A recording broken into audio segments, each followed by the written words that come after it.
नमस्कार दोस्तों। आज हम बात करेंगे आरआरबी जेई और आरआरबी एएलपी में पिछले सालों में पूछे गए जीएस से रिलेटेड क्वेश्चंस के बारे में।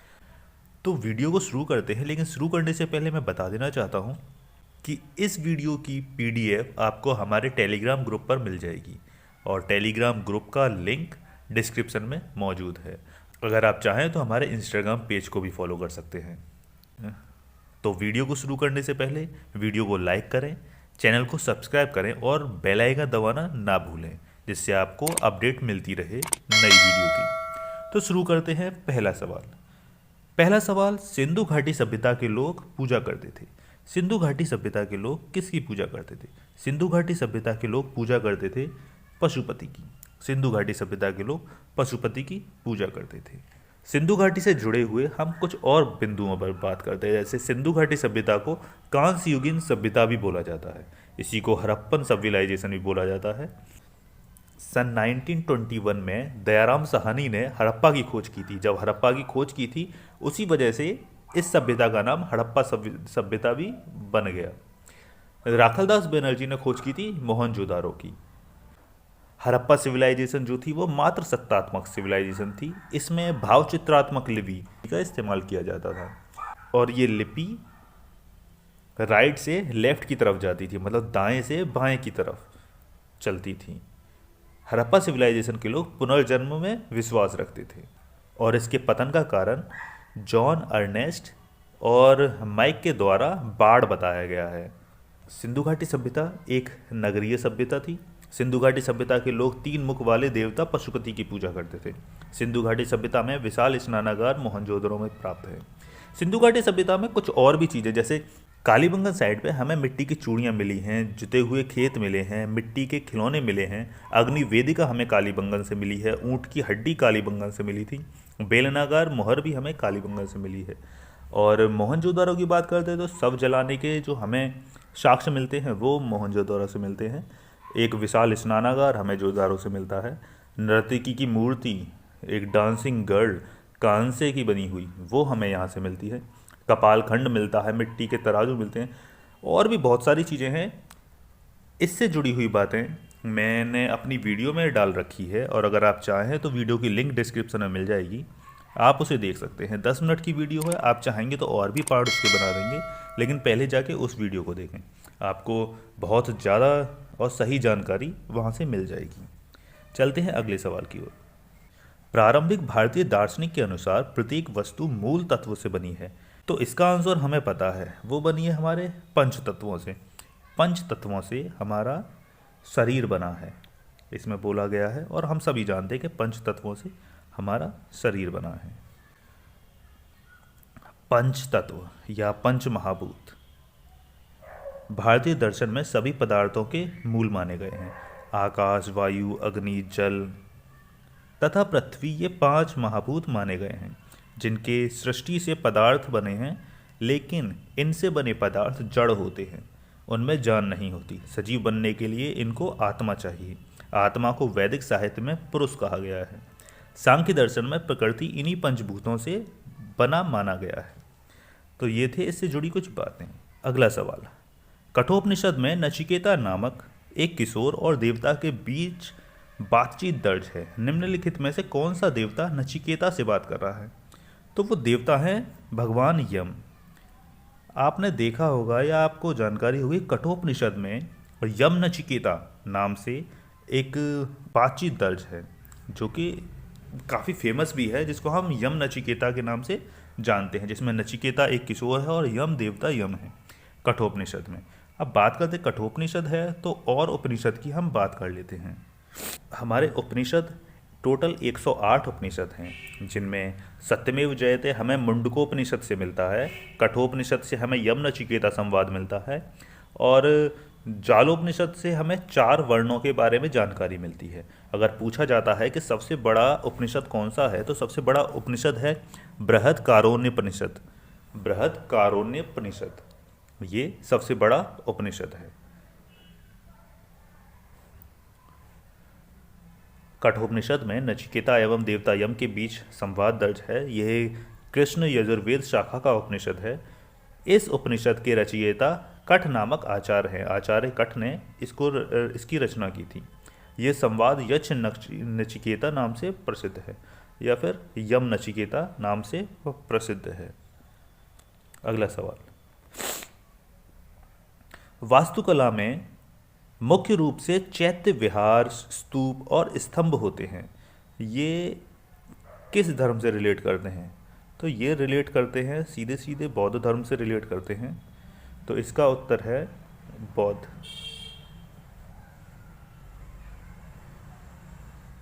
इसका उत्तर है बौद्ध धर्म। ये बौद्ध धर्म से रिलेट करते हैं। बौद्ध धर्म की धार्मिक वास्तुकला भारतीय उपमहाद्वीप में विकसित हुई।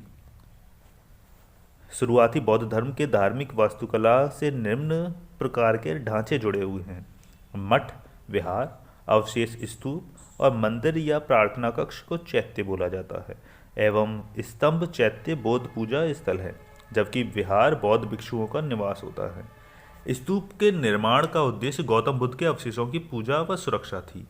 बौद्ध मठ का तात्पर्य उस जगह से जहां बौद्ध धर्म के गुरु अपने शिष्यों को शिक्षा, उपदेश आदि देते हैं। बौद्ध गया में स्थित महाबोधि मंदिर बौद्ध मठ का एक उदाहरण है। बौद्ध धर्म से रिलेटेड और जानकारी या पूरे बौद्ध धर्म का क्विक रिवीजन करने के लिए एक वीडियो डाल दी गई है, चैनल पर उपस्थित है, लेकिन अगर आप चाहें तो उसका लिंक मैं डिस्क्रिप्शन में डाल दूंगा, आप वो वीडियो देख सकते हैं। वीडियो ज़्यादा बड़ी नहीं है, लेकिन जानकारी उसमें भरपूर है और आप उससे लाभ पा सकते हैं। चलते हैं अगले सवाल की ओर। निम्न में से कौन सा राजा संघामित्रा और महेंद्र वर्मन के पिता हैं? तो निम्न में से कौन सा राजा है? तो ये है सम्राट अशोक। सम्राट अशोक महेंद्र और संघमित्रा के पिता हैं। सम्राट अशोक के बारे में कुछ बातें यहाँ पर दे रखी हैं। सम्राट अशोक ने बौद्ध धर्म के आदर्शों के प्रचार के लिए धर्म प्रचारकों को दूर दराज के स्थानों पर भेजा, ताकि लोग भगवान बुद्ध की शिक्षाओं द्वारा अपने जीवन का उद्धार कर सकें। इसने बौद्ध धर्म के प्रचार एवं प्रसार के लिए अपने पुत्र महेंद्र और पुत्री संघमित्रा को श्रीलंका भेजा। सम्राट अशोक का नाम देवनाम प्रिया है। इसका शासनकाल 269 से 232 तक चला था। 269 से 232 तक चला था। ये बोला भी जाता है कि 269 या 273, तो 273 और 269, कई किताबों में 269 दिया गया है और कई किताबों में 273 का भी वर्णन है। 269 में वो राजगद्दी पे बैठा था और 263 का भी वर्णन दिया जाता है।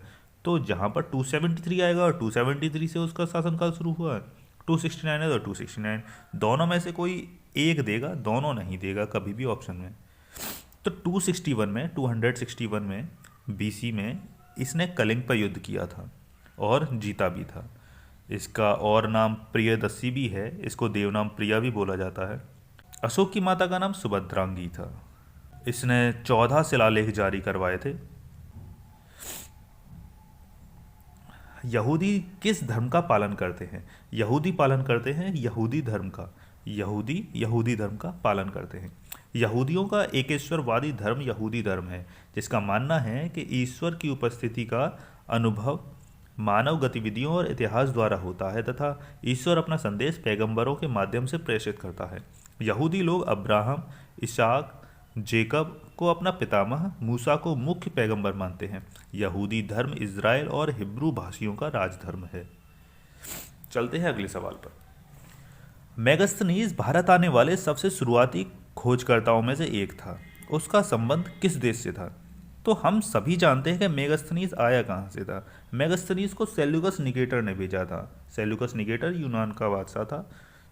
ये अलेक्जेंडर के समय के बाद की बात है। जब अलेक्जेंडर आ गया था तो अलेक्जेंडर चला गया, अलेक्जेंडर का सेनापति था ये सेल्यूकस निकेटर। सेल्यूकस निकेटर ने इसे भेजा था मेगास्थनीज को। ये खोजकर्ता बोल सकते हैं इसे, लेकिन ये था जासूस। कहते हैं कि भाई ये जासूसी करने के लिए आया था चंद्रगुप्त मौर्य के दरबार में।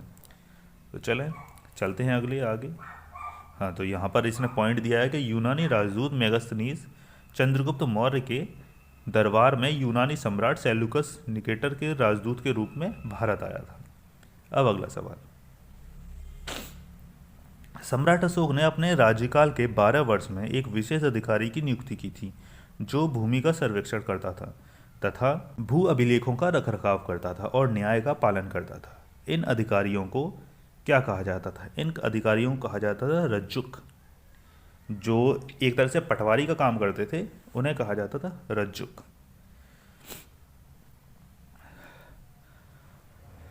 सम्राट अशोक ने अपने शासनकाल में 12वें वर्ष में एक अधिकारी की नियुक्ति की थी जिसे हम रज्जुक कहते थे, रज्जुक कहा जाता था। अब अगला सवाल, कनिष्क किस वंश से संबंध रखते थे या संबंधित थे? तो कनिष्क रखते थे कुषाण वंश से, कुषाण वंश से संबंध रखते थे। ये कनिष्क को ही हम अशोका द्वितीय के नाम से जानते हैं, मतलब सेकंड अशोका के नाम से हम जानते हैं। इसका शासनकाल चला था 78 से 101 एडी तक। अगला सवाल, इसमें कुषाण से कुछ संबंध है। तो कनिष्क कुषाण वंश का सबसे प्रतापी शासक था। इसने 78 ईस्वी में अपना राज्यारोहण किया तथा इस उपलक्ष्य में एक संवत चलाया जो शक संवत कहलाता है, जिसे भारत सरकार द्वारा प्रयोग में लिया जाता है। 78 ईस्वी को शक युग का आरंभ भी माना जाता है। इसके शासनकाल में चौथी बौद्ध संगति कुंडलवन कश्मीर में बौद्ध विद्वान वसुमित्र की अध्यक्षता में हुई। कनिष्क बौद्ध धर्म के महायान संप्रदाय का अनुयायी था। इसका राज्यवैद्य चरक था जिसने चरक संहिता की रचना की। कनिष्क की मृत्यु 102 ईस्वी में हो गई थी। कुषाण वंश का अंतिम शासक वसुदेव था। ये कुछ बातें हैं जो दिमाग में रहनी चाहिए। अगला सवाल,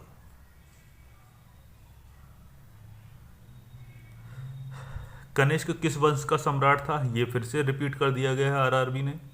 तो कनिष्क था हमारा कुषाण वंश से और कुषाण वंश का जो है सम्राट था। इससे रिलेटेड यही बातें हैं। और फिर है हमारा शक युग, शक एरा कब शुरू हुआ था? तो कुषाण, ये सारी जानकारी वही है जो हम पहले रिपीट कर चुके हैं। फिर भी बता देते हैं कि 78 ईस्वी को शक युग का आरंभ माना जाता है। प्रसिद्ध चीनी यात्री हेनशांग किसके शासनकाल में भारत आया था? हेनशांग हर्षवर्धन के शासनकाल में भारत आया था। हर्षवर्धन इसका सही जवाब है। हेनशांग 7वीं सदी में हर्षवर्धन के समय भारत आया था। इसकी रचना सीयू की है। इसने उस समय के सामाजिक, राजनीतिक, आर्थिक, धार्मिक और प्रशासनिक पक्षों का वर्णन किया है। ये भारत में 627 से 643 ईस्वी तक रहा और बौद्ध शास्त्रों का अध्ययन किया। हेनशांग को यात्रियों का राजकुमार कहा जाता है। अगला सवाल,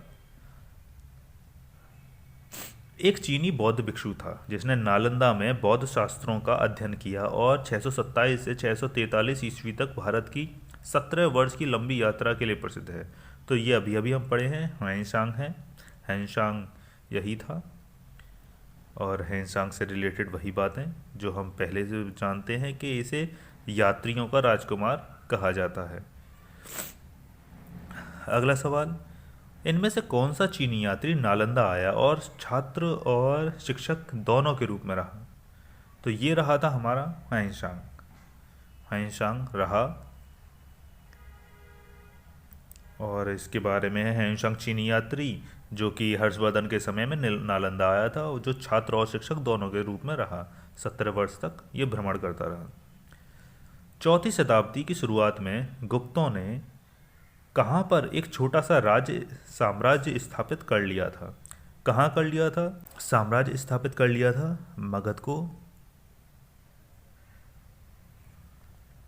को।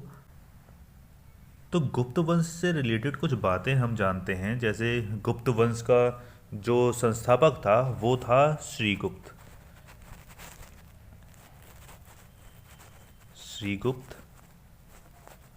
इसका संस्थापक था। लेकिन और भी बातें हैं जैसे लेकिन श्रीगुप्त इसका संस्थापक जरूर था, लेकिन वास्तविक संस्थापक इसे बोला जाता है चंद्रगुप्त प्रथम को।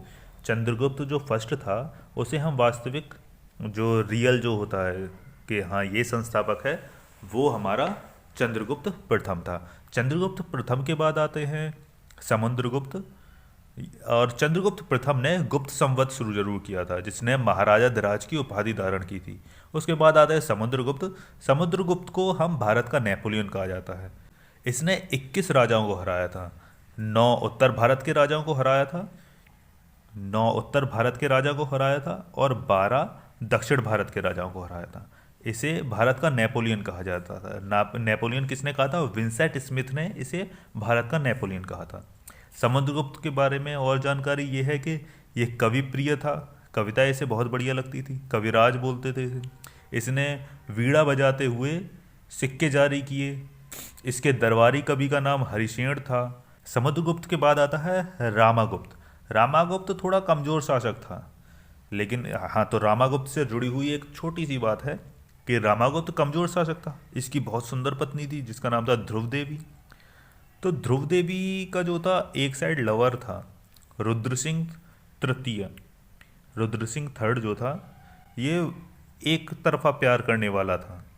रुद्र सिंह जो था भाई ताकतवर था, तो रामागुप्त कुर्सी पे बैठा था। तो रुद्र सिंह ने बोला कि या तो मुझे अपनी पत्नी दो या फिर अपना सिंहासन दो। तो रामागुप्त ने कहा कि भाई ये अपना राज्य तो मैं छोड़ नहीं सकता, तू मेरी पत्नी ले ले।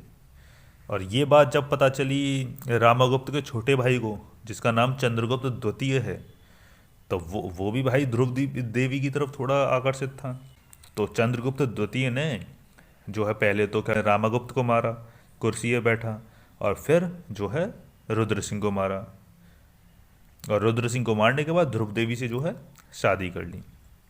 तो चंद्रगुप्त द्वितीय को ही विक्रमादित्य कहा जाता है। और चंद्रगुप्त द्वितीय को ही हम शकारी की उपाधि से नवाजते हैं। शकारी की उपाधि से कौन नवाजा गया था? तो ये नवाजा गया था चंद्रगुप्त द्वितीय। शकारी इसलिए नाम पड़ा था क्योंकि इसने शकों का सर्वनाश कर दिया था, इसलिए इसका नाम शकारी पड़ा था। इसी के शासनकाल में 9 रत्न थे, जिनमें कि राजकवि कालिदास को हम अच्छी तरह से जानते हैं, वराह मिहिर को हम जानते हैं, धन्वंतरी जो चिकित्सा के फील्ड में थे उन्हें हम जानते हैं। और इसी के शासनकाल में फाहियान आया था, जिसने कि नालंदा विश्वविद्यालय में पढ़ाई की थी। चलते हैं अगले सवाल की ओर। 4वीं शताब्दी में उत्तर भारत के मगध में एक नए वंश का उदय हुआ। इस वंश का नाम गुप्त वंश था। इस वंश के संस्थापक श्रीगुप्त थे। मौर्य वंश के पतन के पश्चात नष्ट हुई मगध की राजनीतिक एकता को पुनः स्थापित करने का श्रेय गुप्त वंश को जाता है। अब चलते हैं अगले सवाल की ओर। निम्नलिखित में से कौन सा नगर गुप्त वंश की राजधानी था? तो गुप्त वंश की राजधानी था पाटलिपुत्र। इन्होंने पटना को, मतलब जो अभी का पटना है, उसे अपनी राजधानी बनाया था, पाटलिपुत्र। कुषाणों के पतन के बाद उत्तर भारत में अनेक राज्यों का उदय हुआ है, जिनमें से मगध में गुप्त राजवंश भी एक था। गुप्त वंश का संस्थापक श्रीगुप्त था। इसके बाद घटोत्कच शासक हुआ। गुप्त वंश का वास्तविक संस्थापक चंद्रगुप्त प्रथम को माना जाता है। गुप्तों की राजधानी पाटलिपुत्र, जो अभी का पटना है, पाटलिपुत्र थी। चलते हैं अगले सवाल की ओर। इंडिका के लेखक कौन हैं, या इंडिका किसने लिखी है? तो इंडिका किसने लिखी है हम सभी जानते हैं। इंडिका लिखी है मेगास्थनीज ने, और इंडिका के राइटर भी हैं मेगास्थनीज। ये 2014 के आरआरबी जेईई का सवाल है, और जो कि 2 बार पूछा गया है, 2 शिफ्ट में पूछा गया है। चलते हैं आगे। तो मेगास्थनीज के बारे में जानकारी ले लेते हैं। मेगास्थनीज ने पाटलिपुत्र का बहुत ही सुंदर और विस्तृत वर्णन किया है। मेगास्थनीज यूनान का एक राजदूत था जो चंद्रगुप्त दरबार में आया था। वहाँ कई वर्षों तक चंद्रगुप्त के दरबार में रहा। उसने जो कुछ भारत में देखा उसको इंडिका नामक पुस्तक में वर्णन किया है उसका। एलिफेंटा की गुफाएं कहाँ स्थित हैं? एलिफेंटा की गुफाएं स्थित हैं महाराष्ट्र में होती हैं। इसमें महाराष्ट्र, मुंबई में जो है इसका टिक लगाएंगे हम, क्योंकि वो तो महाराष्ट्र में रहती है, लेकिन इसमें कोई ऑप्शन नहीं है, तो मुंबई जो है इसका ऑप्शन आएगा। तो एलिफेंटा की गुफाएं महाराष्ट्र के मुंबई से करीब 11 किलोमीटर दूर बंदरगाह धारापुरी में एक आइलैंड होता है, वहाँ पर ये गुफाएं स्थित हैं। धारापुरी गुफाओं का शहर में स्थित है। एलिफेंटा की गुफाएं 7 गुफाओं का सम्मिश्रण है। ये गुफाएं एक द्वीप पर स्थित हैं। 1987 में यूनेस्को ने एलिफेंटा गुफाओं को विश्व धरोहर घोषित किया था। अगला सवाल, पुरी के जगन्नाथ मंदिर का निर्माण किसने किया? पुरी के जगन्नाथ मंदिर का निर्माण किया था अनंत वर्मन चोडगंग देव ने। इन्होंने पुरी के जगन्नाथ मंदिर का निर्माण किया था। पुरी का श्री जगन्नाथ मंदिर एक हिंदू मंदिर है जो भगवान जगन्नाथ श्री कृष्ण को समर्पित है। ये भारत के उड़ीसा राज्य के तटवर्ती शहर पुरी में स्थित है। जगन्नाथ शब्द का अर्थ है जगत का स्वामी होना। इनकी नगरी ही जगन्नाथपुरी या पुरी कहलाती है। इस मंदिर का निर्माण कलिंग राजा अनंत वर्मन चोदगंग देव ने करवाया था। अगला सवाल, किस वंश ने 10वीं और 11वीं शताब्दी में प्रसिद्ध खजुराहो मंदिर का निर्माण करवाया था? ये मंदिर का निर्माण कराया था चंदेल ने निर्माण कराया था। खजुराहो का मंदिर मध्य प्रदेश प्रांत के छतरपुर जिले में है। इन मंदिरों का निर्माण चंदेल शासकों ने 950 से 1050 ईस्वी तक करवाया था। ये अपने नगर वास्तुशैली, कलात्मक कलाकृति और कामोत्तेजक मूर्तियों के लिए विश्व प्रसिद्ध है। यहाँ के मंदिरों में कंदरिया महादेव का मंदिर सर्वोत्तम है। इसे यूनेस्को द्वारा विश्व धरोहर स्थल के रूप में घोषित किया गया है। अगला सवाल, किसने दिल्ली शहर की स्थापना सबसे पहले की थी और इसे इंद्रप्रस्थ नाम दिया था? ये बात महाभारत काल की है, जब कौरवों ने पांडवों को दे दी थी जगह कि लो यहाँ पे जाके बनाओ, लेकिन वो खाली खुली जगह थी। पांडवों का ये अपना टैलेंट था कि पांडवों ने उस जगह को इंद्रप्रस्थ बना दिया, मतलब नाम उसका इंद्रप्रस्थ रख दिया, और बनाया भी इतना सुंदर था। और वहीं पे वो वाक्य हुआ था जहाँ पे द्रौपदी सुयोधन को बोलती है, अंधे का बेटा अंधा। तो बस फिर क्या है, फिर तो महाभारत होनी ही थी।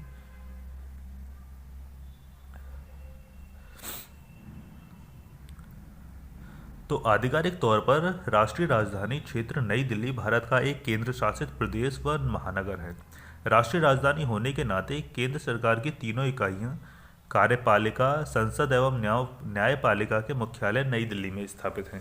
यमुना नदी के किनारे स्थित इस शहर का गौरवशाली पौराणिक इतिहास है। महाभारत काल में पांडवों ने दिल्ली शहर की स्थापना की थी और इसे इंद्रप्रस्थ नाम दिया था। गुलाम वंश का संस्थापक कौन था? गुलाम वंश का संस्थापक था कुतुबुद्दीन ऐबक। कुतुबुद्दीन ऐबक के बारे में बात करते हैं। कुतुबुद्दीन ऐबक को लाख बख्श या पील बख्श, हाथी को दान करने वाला भी कहा जाता है। गुलाम वंश को ममलूक वंश कहा जाता है और कुतुबुद्दीन ऐबक की राजधानी लाहौर थी। इसने कुतुब मीनार की नींव डाली। इसने 2.5 दिन का झोपड़ा बनाया था। इसने कुतबतुल इस्लाम जो मस्जिद है वो बनाई थी। मध्यकालीन भारत में कुतुबुद्दीन ऐबक दिल्ली सल्तनत का पहला सुल्तान एवं गुलाम वंश का संस्थापक था। इसने केवल 4 वर्ष ही शासन किया। वो बहुत ही प्रतिभाशाली सैनिक था जो दास बनकर पहले गौरी साम्राज्य के मोहम्मद गौरी के सैन्य अभियानों का सहायक बना और फिर दिल्ली का सुल्तान बना। उसके बाद आता है दिल्ली सल्तनत की पहली महिला शासिका रजिया सुल्तान किस राजवंश से? तो रजिया सुल्तान दास वंश से रिलेट करती थी। ये इल्तुतमिश की बेटी थी, जिसे गुलामों का गुलाम कहा गया, मतलब गुलाम का गुलाम कहा गया था, क्योंकि ये गुलाम वंश के संस्थापक कुतुबुद्दीन ऐबक का गुलाम था। कुतुबुद्दीन ऐबक खुद गुलाम था और उसका गुलाम था इल्तुतमिश। क्योंकि टैलेंटेड था तो इसलिए जो है ये भी गद्दी पे बैठ गया। तो बात करते हैं रजिया सुल्तान की। तो ये इल्तुतमिश की बेटी थी। इसने अल्तुनिया से शादी की। याकूत खान इसका प्रेमी था। बाबुली खाना दिल्ली में इसकी कब्र है और कैथल में इसकी हत्या कर दी गई थी अल्तुनिया के साथ।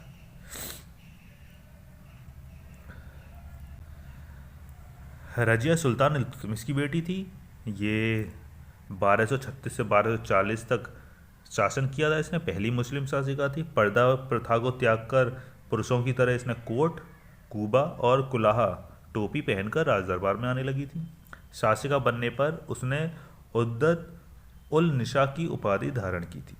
तो ये बातें थी कुछ रजिया सुल्तान से जुड़ी हुई। तो बस आज के सवाल इतने ही हैं। आगे के सवाल हम आगे की वीडियोस में लेकर आएंगे, लेकिन उससे पहले आपको चैनल सब्सक्राइब करना होगा, वीडियो को लाइक करना होगा और इसे शेयर करें, अपने दोस्तों में फैलाएं, ताकि क्योंकि मुझे नहीं लगता कि GK GS के ये RRB JEE या इनसे रिलेटेड कोई सवाल इंटरनेट पे यूट्यूब पे अवेलेबल होंगे। तो आप लोग जितना शेयर करें उतना बेहतर है। इस वीडियो की पीडीएफ आपको टेलीग्राम ग्रुप पे मिल जाएगी और टेलीग्राम ग्रुप का लिंक डिस्क्रिप्शन में डाल दिया है, तो आप जाके उसे भी ज्वाइन कर सकते हैं। मिलते हैं किसी और दिन किसी नई वीडियो के साथ, तब तक के लिए नमस्कार।